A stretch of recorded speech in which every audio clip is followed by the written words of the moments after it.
جو والدین اپنے بچوں کی تربیت کے حوالے سے بہت کنسرنڈ ہے وہ اس ویڈیو کو ضرور ٹائپ کریں، سنیں اور سمجھیں۔ اس ویڈیو میں ہی نہیں بلکہ میرے اس چینل میں آپ کو اس طرح کا بہت مٹیریل ملے گا جو آپ کو اپنے لیے اور اپنے بچوں کے لیے پوری رہنمائی پرووائڈ کرے گا کہ کس طرح سے آپ نے اپنے بچوں کو کی تربیت کرنی ہے اور کس طرح سے آپ نے ان کو ماحول پرووائڈ کرنا ہے کہ وہ بہتر طریقے سے اپنی لائف میں پرفارم کرنے کے قابل ہوں۔ میں نے یہ ٹاپک صرف اور صرف اس لیے چنا ہے، میں نے اپنی ایجوکیشن کیریئر میں، اپنے پروفیشنل لائف میں یہ بہت چیز دیکھی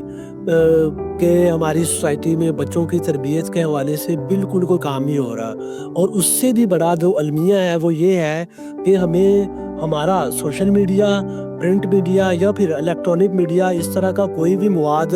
نہیں دیتا کہ ہم اس کو ایز اے اسٹینڈرڈ اپنے بچوں کی تربیت کے لیے استعمال کر سکیں۔ ہمیں ہمیشہ جب بھی اس طرح کی کوئی سوچ آتی ہے یا تو پھر ہمیں کوئی انگلش موویز، انگلش لٹریچر کا سہارا لینا پڑتا ہے، یا پھر ہمیں انڈیا کی کچھ موویز یا ان کے لٹریچر کا سہارا لینا پڑتا ہے۔ ہماری سوسائٹی میں اس طرح کا کوئی بھی کام کرنے والا نہ تو کوئی ادارہ ہے اور نہ ہی کوئی ایسا چینل ہے، ایسا کوئی پلیٹ فارم ہے جو بچوں کی تربیت کے حوالے سے ایسا مٹیریل پرووائڈ کر رہا ہو۔ تو میری یہ کوشش ہے کہ ہم اس چینل کے تھرو آپ کو ایسی بہتر مواد آپ کو پرووائڈ کریں جس سے نہ صرف آپ کی اپنی زندگی بلکہ آپ اپنے بچوں کی زندگی کے لیے بھی ایک اچھی اور مددگار جو ہے سپورٹ حاصل کر سکیں یہاں سے۔ ویسے ہر آنے والا بچہ دنیا میں دوسرے بچے سے مختلف ہوتا ہے، لیکن اگر ہم کچھ چیزیں چونکہ انسانوں میں کامن ہوتی ہیں اس کی بیسس پہ بچوں کو کیٹاگرائز کریں تو بچوں کی نارملی 3 کیٹاگریز بنتی ہیں۔ ایک وہ بچے ہوتے ہیں جو خداداد ہوتے ہیں، جن میں اللہ تعالیٰ کی دی ہوئی صلاحیتیں اتنی زیادہ ہوتی ہیں کہ ان کو کسی بھی چیز کی ضرورت نہیں ہوتی، وہ جس جگہ پہ بھی رہتے ہیں، جس چیز کو بھی ہاتھ لگاتے ہیں وہ بہت اچھے طریقے سے کر لیتے ہیں کیونکہ ان میں خداداد صلاحیتیں بہت زیادہ ہوتی ہیں۔ لیکن اگر ہم ان بچوں کو بھی اچھا ماحول نہیں پرووائڈ کر سکتے، کیونکہ بچے جب گروئنگ ایج میں ہوتے ہیں تو وہ شاید اس طرح سے چیزوں کو آئیڈیالائز نہیں کر پاتے کہ کس طرح سے ہم نے اپنا کیریئر بنانا ہے، کہ کیا ایبیلٹی ہمیں دی گئی ہے، تو یہ بچوں کو بتانا ہی پڑتا ہے۔ بہت کم، جو کہہ لیں کہ آٹے میں سے نمک کے برابر تعداد ایسی ہوتی ہے جو بچے اپنے ٹیلنٹ کی بیس پہ آگے نکلنا جانتے ہیں۔ تو اس کو ہم فرسٹ کیٹیگری میں یا فرسٹ کلاس پہ فال کر لیتے ہیں کہ یہ بچے بہت کم ہوتے ہیں جو کہ اپنے راستے خود بنانا جانتے ہیں اپنی قابلیت اور اپنی اہلیت کی بنیاد پر۔ تو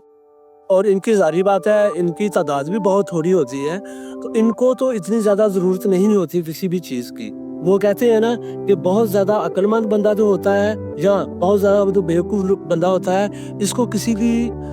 ڈائریکشن کی، کسی کی مشورے کی، کسی کی تربیت کی ضرورت اس لیے نہیں ہوتی کہ جو عقل مند ہوتا ہے وہ یہ سمجھتا ہے کہ مجھے ہر چیز کا پتہ ہے، اور جو بیوقوف ہوتا ہے اسے کسی چیز، اس پہ کوئی چیز اثر ہی نہیں کرتی، اس لیے اسے بھی ضرورت نہیں ہوتی۔ تو اسی طرح کا کچھ حال ہوتا ہے۔ لیکن بہرحال ہم یہ بات کر رہے تھے کہ یہ وہ کلاس ہوتی ہے جو بہت ایکسٹرا آرڈنری ہوتی ہے۔ دوسرے نمبر پہ جو کلاس آتی ہے وہ ایسے بچے ہوتے ہیں جو ذہنی اور صلاحیت کے اعتبار سے تو اچھے ہوتے ہیں لیکن ان کو اپنے راستے خود سے بنانے نہیں آتے۔ ان کو یہ پتہ نہیں ہوتا کہ ہمارے اندر کس طرح کی صلاحیت ہے تو ہم کون سی فیلڈ میں جائیں گے تو ہمارے لیے بہتری ہے۔ تو یہاں پہ والدین کا رول جو ہے وہ بہت زیادہ بڑھ جاتا ہے کہ بچے کی ذہنی صلاحیت تو بہت اچھی ہے، وہ چیزوں کو میمورائز اچھا کر لیتا ہے، وہ اپنی جگہ اچھی بنانا جانتا ہے، لیکن ان کو سٹیپ بائی سٹیپ اپنے پیرنٹس کی گائیڈ لائن کی ضرورت ہمیشہ رہتی ہے۔ تو والدین کو یہ چاہیے کہ وہ سب سے پہلے جب بچہ پلینگ ایج میں ہوتا ہے، جب بچہ کھیلنا شروع کرتا ہے، موومنٹ شروع کرتا ہے، کرولنگ چلنا شروع کرتا ہے، تو اس وقت وہ ڈفرینٹ چیزوں کی طرف اٹریکٹ ہوتا ہے۔ تو وہ دیکھیں کہ وہ کس طرح سے اس کی دلچسپی جو ہے نا وہ بڑھتی ہے۔ عام طور پر 5-6 کلاس تک جو بچے ہوتے ہیں ان کے انٹرسٹ شروع ہو جاتے ہیں کہ وہ کس رجحان کے مالک ہیں، ان کا ایٹیٹیوڈ کس طرح کا ہے اور ان کو کس طرح سے ہم نے آگے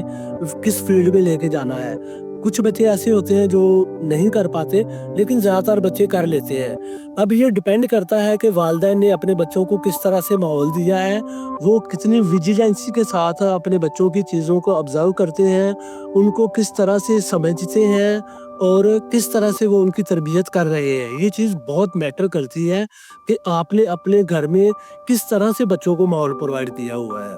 پھر تیسری کلاس یہ ہے کہ ایسے بچے جو ذہنی طور پر یا صلاحیت کے اعتبار پہ ڈل ہوتے ہیں، وہ چیزوں کو اتنے اچھے طریقے سے انڈرسٹینڈ نہیں کر پاتے جتنے اچھے طریقے سے کلاس 1 یا کلاس 2 کے جو بچے ہوتے ہیں وہ سمجھ لیتے ہیں. تو ایسے بچوں کو سب سے زیادہ والدین کی توجہ کی ضرورت ہوتی ہے، ان کے پیار کی، ان کی محبت کی ضرورت ہوتی ہے، کیونکہ یہ وہ بچے ہوتے ہیں جن میں کچھ قدرتی طور پہ ضد کا عنصر تھوڑا زیادہ ہوتا ہے، کیونکہ وہ ہر چیز کو تھوڑا سا ایگزیجریٹ کرنے کے لیے کرتے ہیں. کوئی بھی چیز ان کو کہی جائے تو وہ پھر جب انڈرسٹینڈنگ نہیں ہوتی بچے کی کسی چیز کے ساتھ، کسی کام کے ساتھ، پڑھائی کے ساتھ، تو وہ اس پہ پھر اریٹیٹ ہونے شروع ہو جاتا ہے. اس اریٹیشن کو آپ کی توجہ، آپ کی محبت، آپ کا پیار جو ہے وہی ختم کر سکتا ہے. نارملی ہماری سوسائٹی میں ایک بہت برا رجحان پایا جاتا ہے کہ جو اچھا بچہ ہوتا ہے، جو اچھی کوالٹیز کا بچہ ہوتا ہے، والدین اسے تو بہت زیادہ پیار دیتے ہیں، اس سے توجہ بھی زیادہ دیتے ہیں، اس کی ہر بات کو مانتے اور سنتے بھی ہیں. لیکن جو بچے صلاحیت کے اعتبار سے کم ہوتے ہیں ان کو والدین کی توجہ اور پیار کی زیادہ ضرورت ہوتی ہے، اور ان کو والدین جو وہ نظر انداز کرتے ہیں. صرف نظر انداز ہی نہیں کرتے بلکہ وہ جو اچھی کوالٹی والا بچہ ہے اس کو اس کے ساتھ کمپیئر بھی کرتے ہیں. ہر بات پہ، جس بات پہ وہ بچہ تھوڑا کم پرفارم کرے گا اس کو اس کے بڑے بھائی یا بڑی بہن کا تانا دیا جائے گا کہ اس کو دیکھ لو وہ ایسے کرتا ہے، اس کو دیکھو وہ ایسے کرتی ہے. یہ بہت غلط بات ہے. یہیں سے بہت سارے فسادات جو ہے نا وہ بچوں کے درمیان یہیں سے شروع ہوتے ہیں. سب سے پہلا جو عنصر پیدا ہوتا ہے وہ جیلسی کا پیدا ہوتا ہے. وہ بچہ جس کو آپ اس بچے کے ساتھ کمپیئر کر رہے ہوتے ہیں وہ اس سے جیلس ہونے لگ جاتا ہے، اور جس کوالٹی اور جس خوبی کی وجہ سے آپ جس بچے کو، بڑے کو کمپیئر کرتے ہیں اس میں ایک پراؤڈ پیدا ہونا شروع ہو جاتا ہے. تو وہ دونوں بچوں میں آپس میں ساری زندگی پیار بنتا ہی نہیں ہے. تو میری اپنے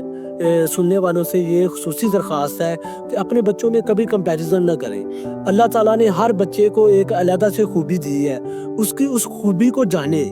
جو بچے خود سے جان جاتے ہیں وہ تو ناقابل تسخیر ترقی حاصل کر لیتے ہیں، لیکن جو بچے جان نہیں پاتے، والدین کی یہ ذمہ داری ہے کہ وہ اپنے بچوں کو ان کی خوبی کے بارے میں بتائیں کہ ان کے اندر کون سی خوبی ہے. پھر صرف خوبی کے بارے میں بتا دینا بات نہیں ہے، اس کو یہ بات سمجھانی، آپ نے باور کروانی ہے کہ وہ یہ کام کرنے کی اہلیت رکھتا ہے. تربیت ایک مسلسل عمل ہے، یہ 1 یا 2 دن کی بات نہیں ہے. والدین کی ذمہ داری ہے کہ وہ مسلسل اپنے بچوں پہ نظر رکھیں اور ہر روز چھوٹی چھوٹی باتیں ان کو سکھائیں. تو وہ ایک وقت آئے گا جب وہ اتنی عقل، اتنا شعور حاصل کر پائیں گے کہ وہ نہ صرف اپنی زندگی کے لیے بلکہ اپنی قوم کے لیے بھی بہتر پرفارم کر پائیں گے.